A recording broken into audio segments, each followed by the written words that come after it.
بسم اللہ الرحمن الرحیم۔ اللہ کے نام سے شروع کرتی ہوں جو دلوں کے راز کو بخوبی جانتا ہے۔ آرٹس ٹو پیس کے معزز ناظرین و سامعین کو السلام علیکم۔ جب ہر طرف سے مایوسی ہونے لگ جائے اور سب رشتے بے معنی نظر آنے لگ جائیں تو اللہ پاک کی طرف پلٹنے میں بالکل بھی دیر نہ کرو، بے شک وہ تھامنے والا رحمان و رحیم ہے، اور بلا شبہ اللہ جسے چاہے وہ بے حساب رزق سے نواز دیتا ہے۔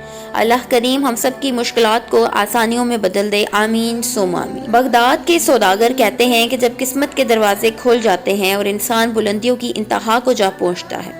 اسی طرح کا ایک واقعہ ہم آپ کو سناتے چلیں جو کہ بغداد کے ایک سوداگر کے ساتھ پیش آیا کہ پرانے وقتوں کی بات ہے جب بغداد میں ایک سوداگر رہا کرتا تھا۔ وہ بہت دولت مند تھا اور اپنی دولت لٹا کر وہ اب اتنا غریب ہو گیا تھا کہ محنت مزدوری کر کے اپنا پیٹ پالنا بھی مشکل ہو گیا تھا۔ پچھلے وقتوں کی عیش و عشرت والی زندگی کو یاد کر کے اکثر غمزدہ سا ہو جاتا۔ ایک رات وہ اتنا اداس اور غمزدہ حالت میں خواب میں ایک بزرگ آئے اور اس نے کہا کہ تمہاری قسمت کا ستارہ مصر کے شہر قاہرہ میں جگمگا رہا ہے، وہاں جاؤ اور اسے تلاش کرو۔ صبح جب بیدار ہوا تو خواب والے بزرگ کی بات اس کو یاد آئی۔ اس نے فوراً اس شہر جانے کی تیاری شروع کر دی۔ ہفتوں کی تکلف، محنت اور مشقت کے بعد جب وہ اس شہر میں پہنچا تو وہاں تاریکی ہو چکی تھی اور اس کے پاس کسی صحرا میں قیام کرنے کے لیے کوئی رقم بھی موجود نہ تھی، لہٰذا وہ ایک مسجد میں گیا اور اس مسجد کے کھلے احاطے میں سو گیا۔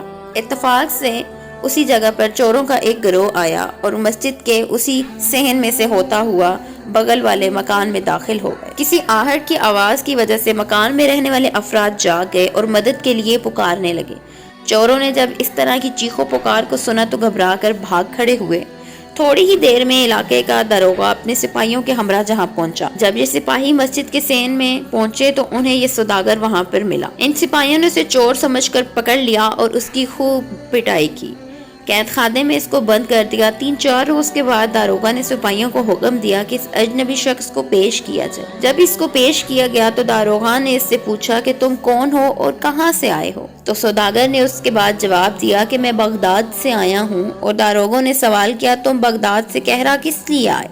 سوداگر نے جواب دیا کہ میں نے خواب میں ایک بزرگ سے دیکھا جو کہ مجھ سے کہہ رہے تھے کہ تمہاری قسمت کا ستارہ قاہرہ میں جگمگا رہا ہے، وہاں جاؤ اور اسے تلاش کرو۔ میں اسی کی تلاش میں آیا تھا، لیکن آپ کے سپاہیوں نے مجھے چور سمجھ کر پکڑ لیا اور میری پٹائی کی اور مجھے یہاں پہ قید کر دیا۔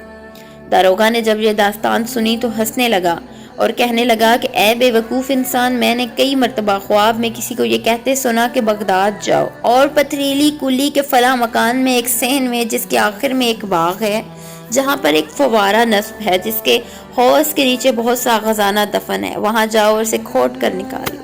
اور ایک تم بے وقوف ہو جو اتنی دور سے یہاں پر آ گئے صرف ایک خواب دیکھ کر۔ داروغہ نے سوداگر کو کچھ رقم دی اور کہا کہ یہ رقم لو، اپنے گھر واپس پلٹ جاؤ۔ تو راہا نے سوداگر کو جس مکان کے بارے میں بتایا تھا وہ دراصل اسی سوداگر کا اپنا ہی مکان تھا۔ وہ یہ تمام باتیں سن کر سوداگر سارے معاملے کی تہہ تک پہنچ چکا تھا۔ وہ فوراً واپس اپنے گھر گیا اور اس نے باغ کے فوارے کے نیچے جب کھودنا شروع کیا تو بھی تھوڑی ہی زمین کھودی تھی کہ اسے ایک وہاں بہت بڑا خزانہ مل گیا۔ اس طرح اس کے ہاں بحارت انگیز دور پر سچ ثابت ہو گیا اور دوبارہ پھر سے وہ مالا مال ہو گیا۔ کہتے ہیں کہ جو کچھ ہمارے نصیب میں لکھا ہے وہ انتظار کرتا ہے اور ہمیں ضرور مل کر رہتا ہے۔ دیر سویر ضرور ہوتی ہے، لیکن جو ہمارے نصیب میں ہے وہ ہمیں ہمیشہ سے مل کر رہتا ہے۔ اگر آپ کو ہماری یہ ویڈیو پسند آئی ہوئی تو ضرور لائک اور شیئر کر دیجیے گا۔ اللہ نگہبان۔